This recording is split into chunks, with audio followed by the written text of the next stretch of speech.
In our childhood, we had no internet connection. Especially, I'm talking about my childhood. I had no internet connection, no mobile phone, no digital device, laptop, or anything. And we also did not have much luxury things like our television screen was also very small, like a box. We had television, and also the TV screen was not clear, like it would be blurry, and sometimes the connection would be so problematic that you cannot see the image or the video that is on play in the TV clearly. So we had many problems. So we did not have much mainstream enjoyment devices or medium. So how did we stay happy? Even looking back, I see that my most happiness period or the happy period, my golden time, not just me, about for the people of my age, all would agree that our best time was when we were a child, when we had no digital device, any internet connection or anything.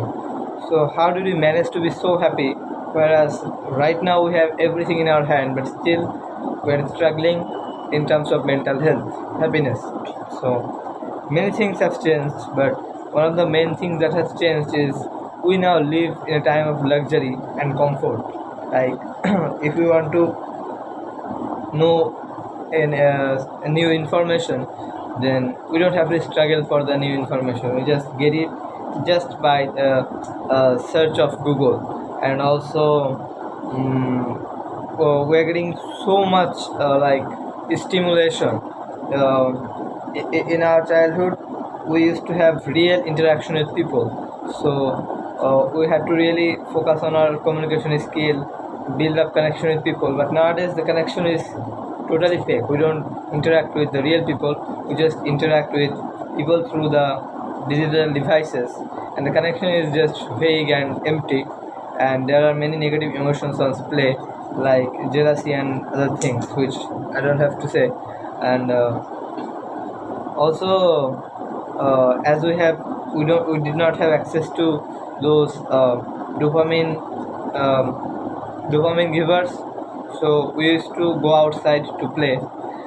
We used to run, jump, do anything that has like on our mind. And also we did not have tools to play sports like cricket, because the gears were a little bit of costly for us. So we used to just run. We used to play hide and seek, and also we used to gossip a lot. And just like walking with friends was one of the most dopamine boosters. But nowadays, like if we see a old friend, we feel irritated and feel like, oh, when I'll just go to my home and just scroll on social media.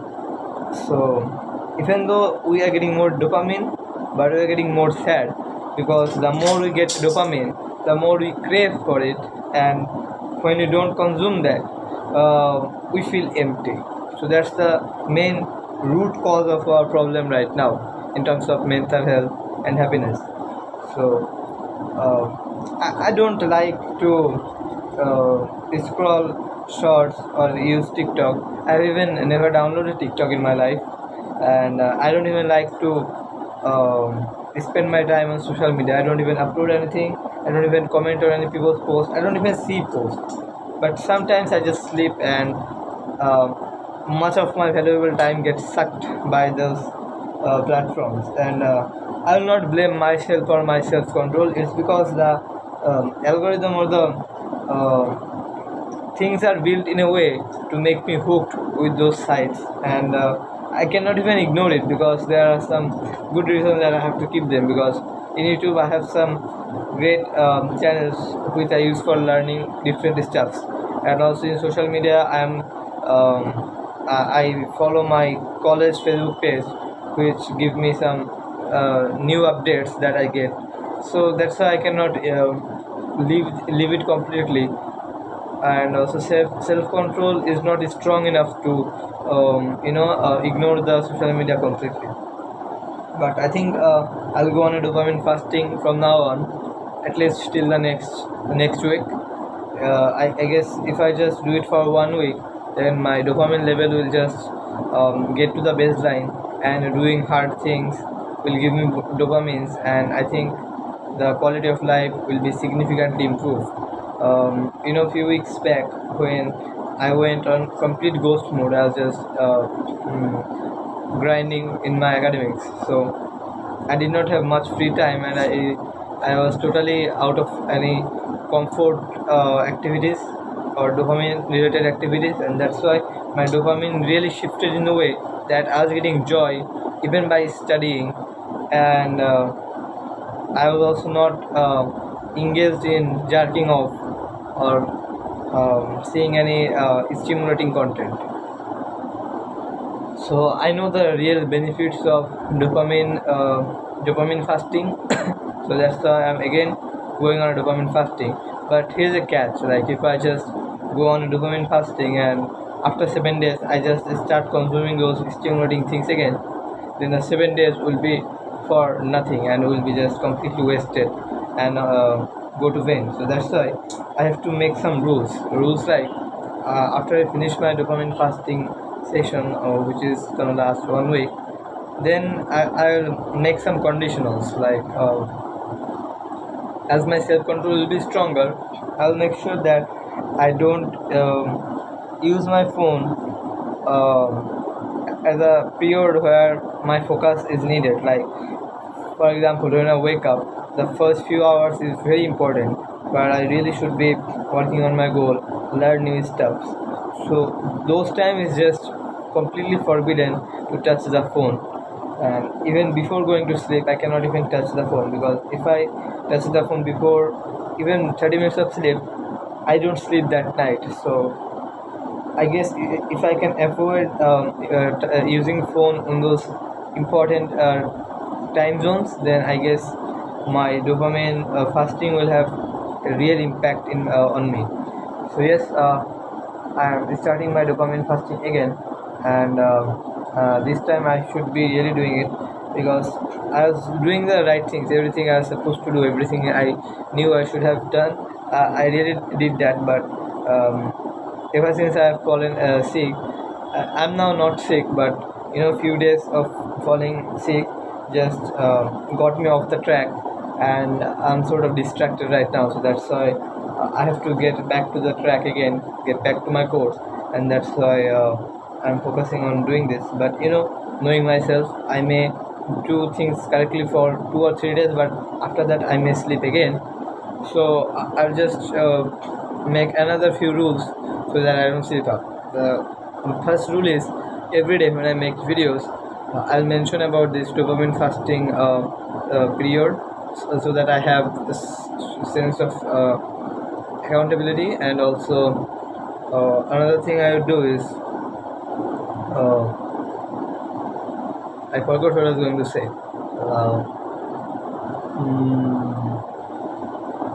So I really forgot. Damn. So yes, I think one thing I'll do is, yeah, I remember. Look, it may be possible that in my 7 days challenge I may fail after 2 or 3 days. So what I should do is restart again right after I fail. That's the thing, just helps me to deal with the relapses, because normally after relapses my mind is like, oh, already I have done it, so let's do it another time, it won't hurt, right? So that thinking just makes me do relapse again and again and not restart again. So I normally restart, but for the last few days I am not doing it, and that's why I'm suffering. So that's why I'll just restart each time I relapse. But until I make the relapse, my target shouldn't be that what I'll do after relapse. While I'm on the challenge, my focus should be that I will not lose my streak, and 7 days is really easy. Even just surviving 1 day, it makes it easier to deal with the next days. It's not like porn urges that gets harder in the after you do 3 or 4 days. It's just like you have some dopamine cravings, but you can replace it with some low dopamine activities. But when you do that for a long time, the low dopamine activities will give you so much dopamine that you won't crave for high dopamine at all. So what points did I make? The main point is, after I finish the 7 days challenge, I will not again go back to my original form or my comfort zone. I'll make sure I don't use my phone in some specific time zone. And another most important thing is, from now on to the next 7 days, I'll talk about this every day so that I have accountability to do the challenge. And the second and the most important thing is, in case if I relapse, I'll just discharge again. I'll not just think like, oh, it's relapse, so let's just quit. No, I have to start again.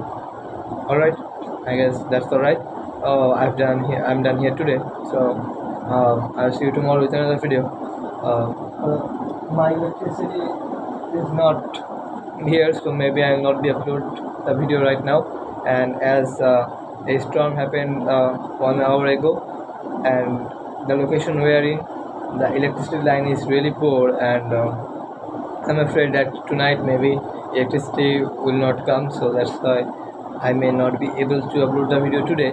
But don't think that I'm just forsaking my challenge. You know, the challenge was uploading video every day for 6 months, for 10 minutes video long, completely in English, no edit, no script. So yeah, I'm currently maybe 65 days or something. So yeah, as I've done it for 65 days, it's not much of a deal. And as I've done my job here, just because I don't have internet connection, that doesn't mean that my streak is finished or my challenge is invalidated. Alright, I'll see you tomorrow with another video.